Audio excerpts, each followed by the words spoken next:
표현을 했습니다. 요게 박정희가 그 문경에서 있을 때 묵었었던 하숙방, 저 집 주인 아주머니가 저를 저렇게 꾸며놓고 관광지로 그 입장료도 받고 뭐 이제 좀 그랬었던 모양입니다. 그래서 자 이제 그래서 만주 군관학교를 갔기 때문에 박정희가 친일파인가 뭐 하는 이제 그 문제 제기가 많이 되죠. 근데 또 한편에서 박정희를 위해서 변명을 하자면, 뭐 저는 박정희를 비판하는 사람이지만 뭐 또 변명할 거는 또 해줘야죠. 근데 이렇게 이완용이나 송병준 같은 친일파하고는 다르다고 생각합니다. 똑같이 봐서는 안 된다고 생각해요. 지금은 다 친일파로 뭉뚱그려서 얘기를 하는데, 박정희 1917년생이에요. 태어나 보니까 한국 시민이에요. 조선 사람으로 태어나서 또는 태어나서 나라를 팔아먹은 친일파하고는 분명히 다르게 봐야 합니다. 주변에 특별한 사람이 있어서 민족의식을 심어주지 않는 한. 근데 박정희는 특별한 사람이 있었어요. 바로 둘째 형 박상희. 그래서 민족의식을 심어줬는데도 이제 친일파가 되긴 했습니다. 친일파가 된 욕망은 긴 칼 차고 싶어서, 출세하고 싶어서. 그래서 식민지 청년들이 만주도 많이 갑니다. 만주가 뭐 황금의 땅이라고나 할까, 엘도라도라고나 할까, 제일 그 적절한 표현이 동양의 서부였다. 서부에 막 일확천금을 노리는 사람들이 갔듯이 식민지 조선에서 태어나서 했던 청년들이 만주로 많이 갔습니다. 그건 박정희만 그런 건 아니었다고 생각을 해요. 근데 이제 하여튼 박정희는 만주에 가서 군관학교에 갔는데, 저기 보면은 의원면직이라고, 훈도 의원면직이라고 나오고요. 육군 군관학교에 그 제2기로 합격했다는 얘기가 나옵니다. 그런데 이제 그때 문제가 되는 게, 박정희가 혈서를 썼죠. 혈서를 썼고, 혈서 내용을 보면 뭐 당연히 고약합니다. 근데 혈서를 쓰게 된 이유가 있어요. 여기 보면은 박정희가, 이거는 이제 혈서 쓴 거는 그거 자체로서 객관적인 사실이고, 뭐 변명의 여지가 없는 사실이고, 박정희가 친일파로 이제 몰리게 된 중요한 근거이고, 그 다음에 친일명사전 갖고 소송도 여러 번, 이제 거기에 박정희를 친일파로 넣었다가 소송도 당했는데, 저 자료 때문에 이거 혈서 쓴 거 사실이고 친일했던 건 사실이네 하고 이제 넘어갔는데, 약간의 그 부연 설명이 좀 필요할 것 같아요. 왜냐면은 이때 혈서 쓸 때 나이가 23이거든요. 근데 보통 사관학교 들어가면 뭐 19, 20 아닙니까? 그러니까 사관학교 같은 데서는 이 동급생들끼리의 관계가 중요하기 때문에 나이 많은 사람을 잘 안 뽑아요. 재수 정도면 몰라도. 그런데 23이란 말이에요. 박정희가 왜 23이 됐냐? 사범학교를 나왔는데, 사범학교는 면비, 그러니까 학비가 무료였고, 그 다음에 장학금까지 줬으니까 의무 복무 기간이 있어요. 이 보통학교 선생님으로, 그러니까 훈도로서, 반도의 젊은 훈도 선생님이 지원을 했다라고 했는데, 혈서를 썼는데, 왜 혈서를 쓰게 됐냐면은 합격 여부가 불투명했던 거예요. 일본 육사는 아예, 야, 넌 나이 많아서 안 돼. 그 원서 내볼 꿈도 못 꿨고, 만주의 군관학교는 저긴 조금 이제 사도 생겨서 박정희가 2기인데, 1기 때는 지원을 못한 거죠. 2기 때, 2기에 지원을 하는데, 여기는 좀 입학사정이나 그런 게 뭐, 요즘 말로 널널하니까, 그래도 불안하니까, 야, 이거, 해서 아마 같은 학교에 근무하던 일본인 교관이 혈서 한번 써봐라. 그러면은 감동해서, 받아줄 거다. 해서 혈서를 썼다는 거예요. 근데 문제는 뭐냐면은 감동을 한 건 맞는데 너무 감동했어. 그래갖고 그걸 신문사로 보내고 이제 저렇게 해서 기사가 나서 박정희가 혈서 썼다 하는 게 소문으로만 돌았는데, 하여튼 민족문제연구소 팀이 샅샅이 뒤져갖고 만주 일일신문이든가 하여튼 만주신문인가 갑자기 헷갈리네. 거기서 저 신문을 찾아냈어요. 일본 의회도서관에서. 그래서 증명이 됐습니다. 저 왼쪽 사진 딱 보면은 작은 사진이고 얼굴이 구분이 안 되지만, 아마 제 또래 된 사람은 박정희 맞다고 다들 그럴 거예요. 박정희의 얼굴형이 그대로 나타나 있습니다. 대구 사범에서는 꼴찌를 다투던 사람이 만주 군관학교 가서는 1등 수석 졸업을 했어요. 그래서 이제 뭐 전해지는 말로는 모든 조선인이 젊은이야. 다카키 마사오를 본받아라. 다카키 마사오가 박정희의 그 창시명이죠. 다카키라는 건 고목인데 그 창시를 할 때 이제 여러 가지 방법이 있는데 고목, 다카키라고 한 거 일본에 있는 성이죠. 일본에서도 많이 흔한 성인데 박정희가 고령박씨거든요. 그래서 고령박씨에서 높을 고자를 따고 죄송합니다.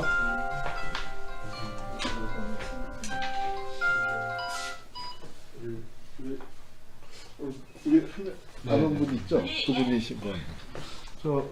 저기 문을 열어놓으세요. 자, 청취자 여러분 죄송합니다. 저 수강생 한 분이 늦게 오셔서. 그래서 다카키 마사오 얘기를 했었죠. 그래서 고령 박씨라서 고령의 높을 고자를 따고 박씨의 나목이 있지 않습니까? 그래서 그걸 따서 고목 그 정웅 박정희의 마사오에서 박정희의 정자를 따고 일본식으로 그 영웅자를 써서 다카키 마사오. 근데 다카키 마사오는 확실히 조선 사람의 흔적이 많이 남아 있죠. 그래서 오카모토 미노루라고 이제 강본실 한자로는 그렇게 됩니다만 그 창시명을 썼다는 기록이 이제 또 나옵니다. 그래서 그거는 완전히 그 강본실은 조선 냄새가 하나도 안 남는 거죠. 그래서 이제 그렇게 이제 이름을 2번 바꿨다 하는 얘기가 있는데 공식 자료에서는 다카키 마사오만 확인이 되는 것 같아요. 이게 이제 만주군관학교 시절의 사진들인데 이때 어서 오십시오.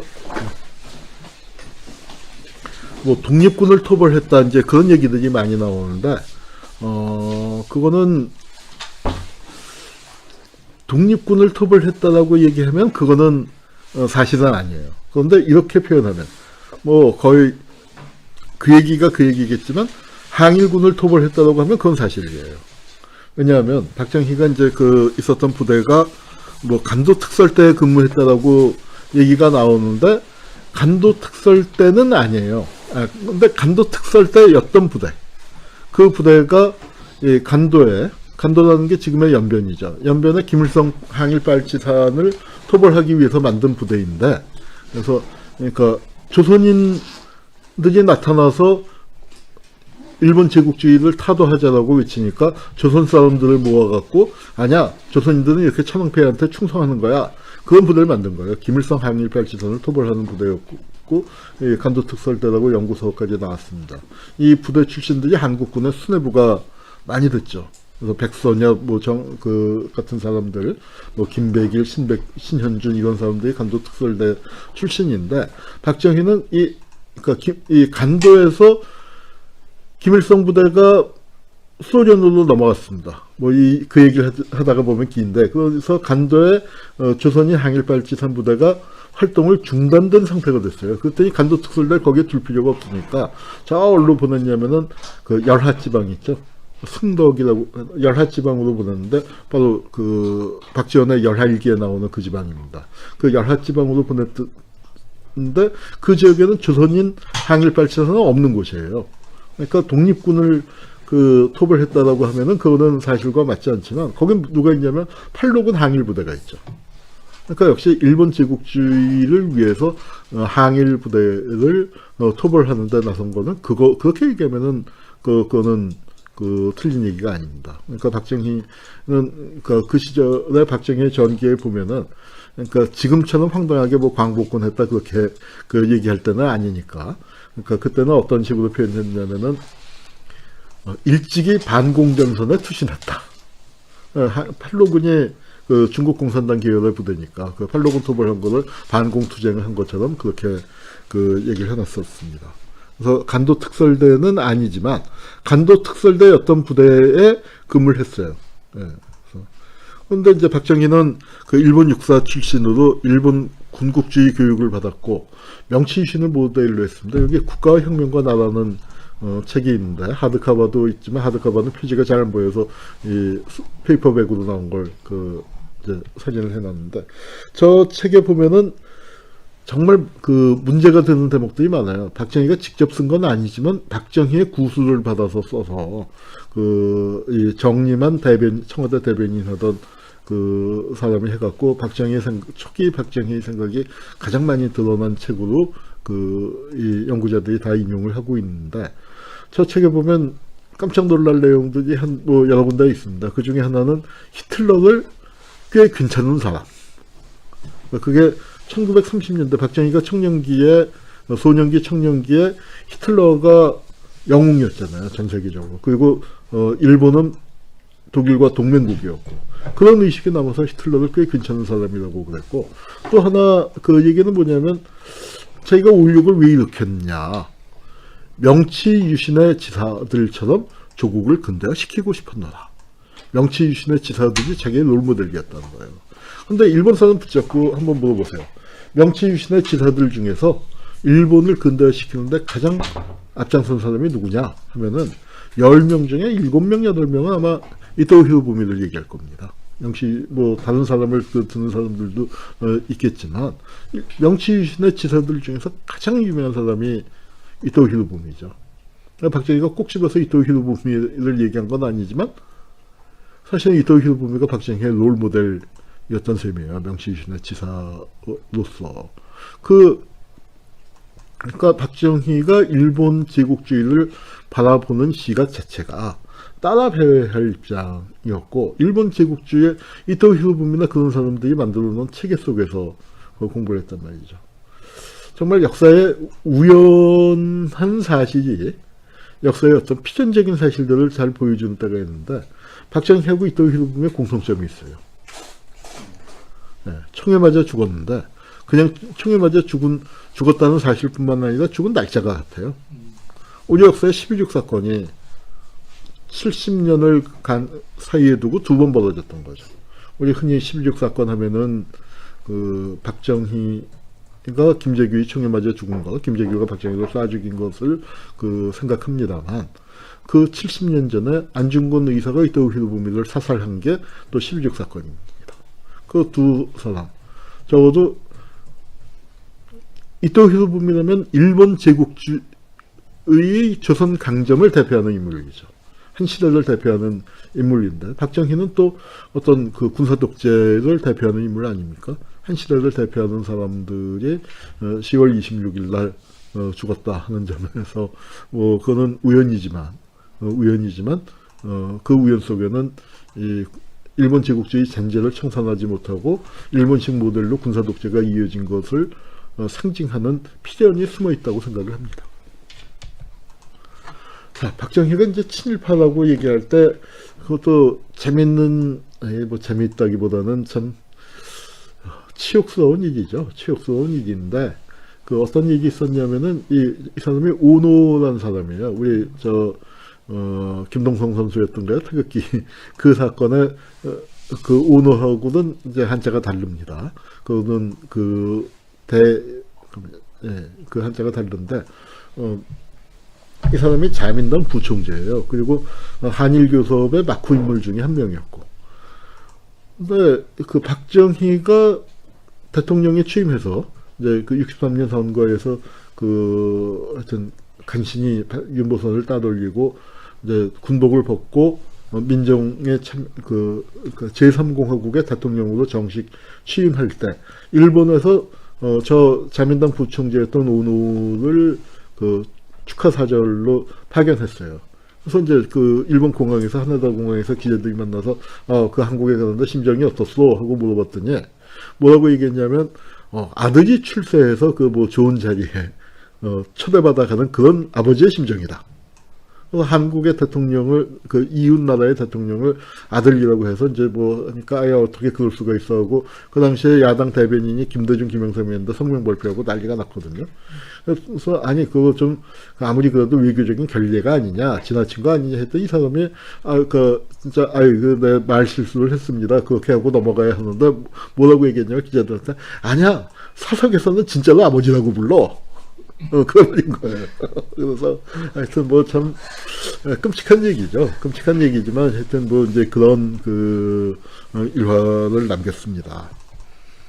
박정희가, 이제 일본에 갔을 때, 저 기시 수상의 초대를 받아서 일본에 갔을 때, 일인데, 그때 이제 뭐, 박정희가 불러달라고 했다는 말도 있고, 일본에서 깜짝 쇼도 준비했다는 말도 있고, 저 뭐 어떤 게 맞는지는 잘 모르겠어요. 근데 그때 이제 그 연회장에 좀 늦게, 머리가 하얀, 이제 아주 노인이 당돌을 했다는 거예요. 그랬더니 박정희가 쫓아가서 이제 뭐 큰 절을 올렸다고도 하고, 큰 절을 올렸는지까지는 모르겠지만 하여튼 정중하게 이제 인사를 했는데, 그 사람이 누구냐면은 바로 만주 군관학교의 교장 선생님 나고모 장군을 불렀다는 거예요. 그래서 선생님의 지도와 추천 덕분에 육군사관학교를 나와서 여기까지 오게 됐습니다 하고 아주 정중하게 그 선생님 덕분이에요 하고 인사를 드렸다는데, 저걸 글쎄요, 그러니까 어떻게 봐야 할지.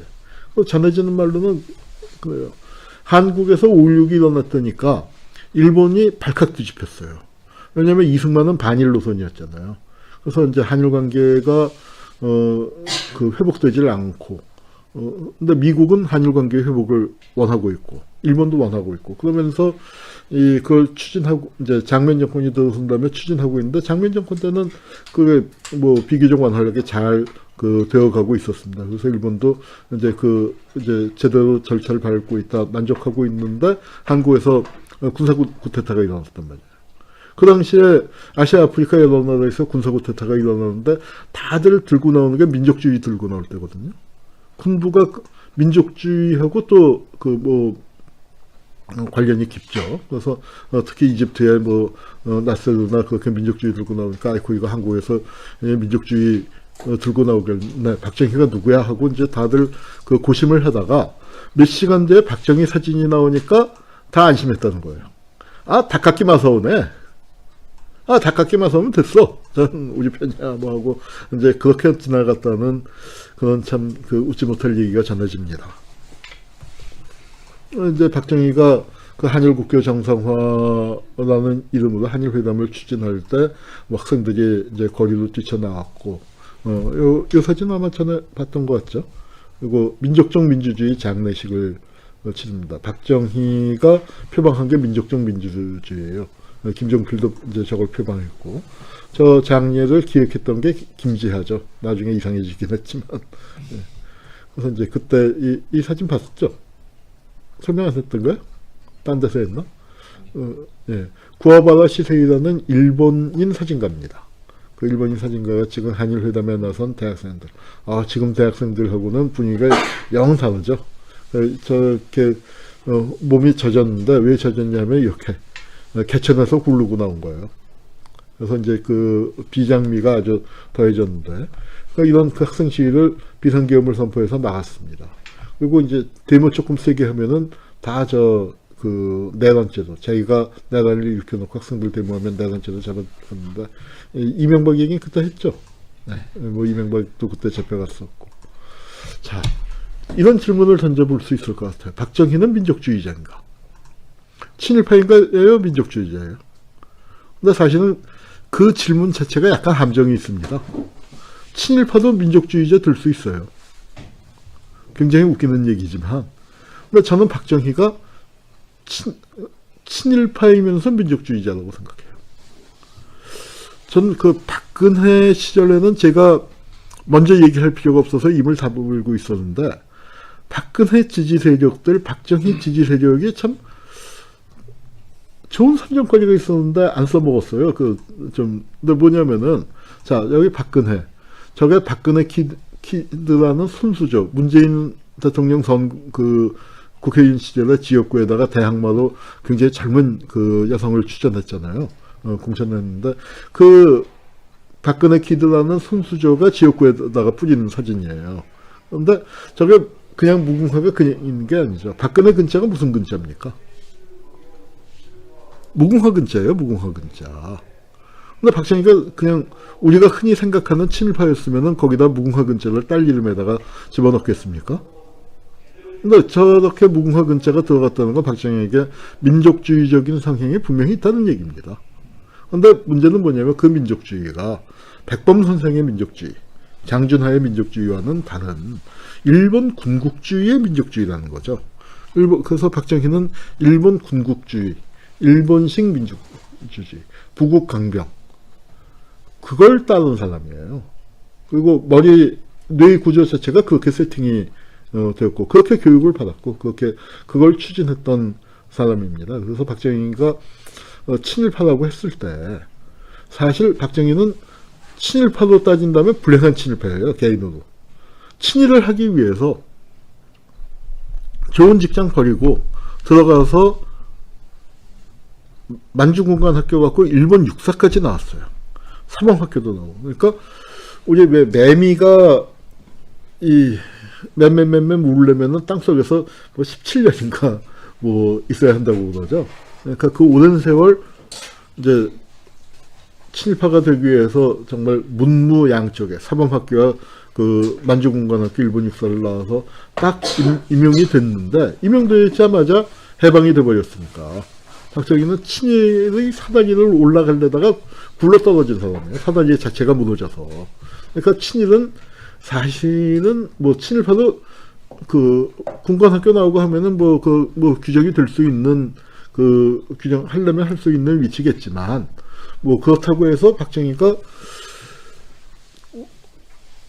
박정희보다 심한 친일파들이 워낙 많았기 때문에 박정희 정도면은 저는 이렇게 생각합니다. 친일은 맞는데 뭐 반민특위 보내서 처벌할 친일파보다는 반성문 받고 좀 몇 년 근신시킨 다음에 용서해줄 친일파란 말이죠.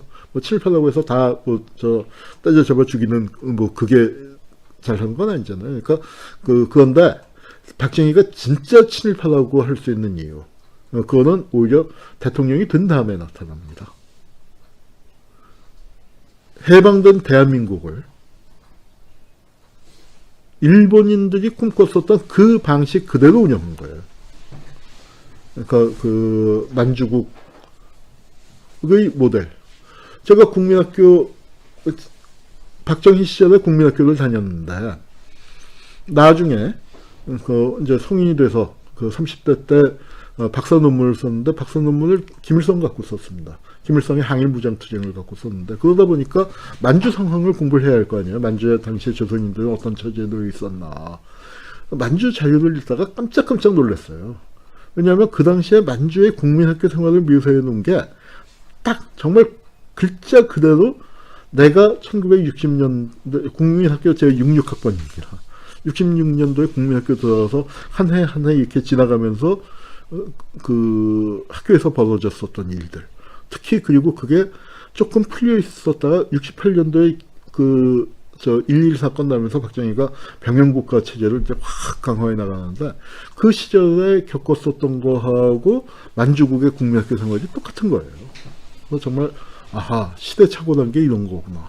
정말 아침에 학교에 가면은 월요일날 애국제하고 교장 선생님이 끝도 없이 이루어지는구나. 그리고 국민교육헌장 낭독, 신세계체조, 재건체조, 신세계체조 우리 때는 그런데, 그때도 이제 군국주의 시절에 체조 많이 했고, 또 아침에 조기 청소하고 신체 검사하고 혼분식 도시락 검사하고, 또 여러분들은 그 기억이 있습니까? 뇌하고 나온 분은 한 분, 연식이 조금 오래되신 분이 이제 한 분만 답하는데, 뭐 옛날에 기생충이 많았으니까 체변검사 봉투 들고 다니고, 그 다음에 조기 청소하고 곤봉 체조하고 마스게임하고 뭐 이러던 그 일상적인 그 학교 생활이 완전히 똑같았어요.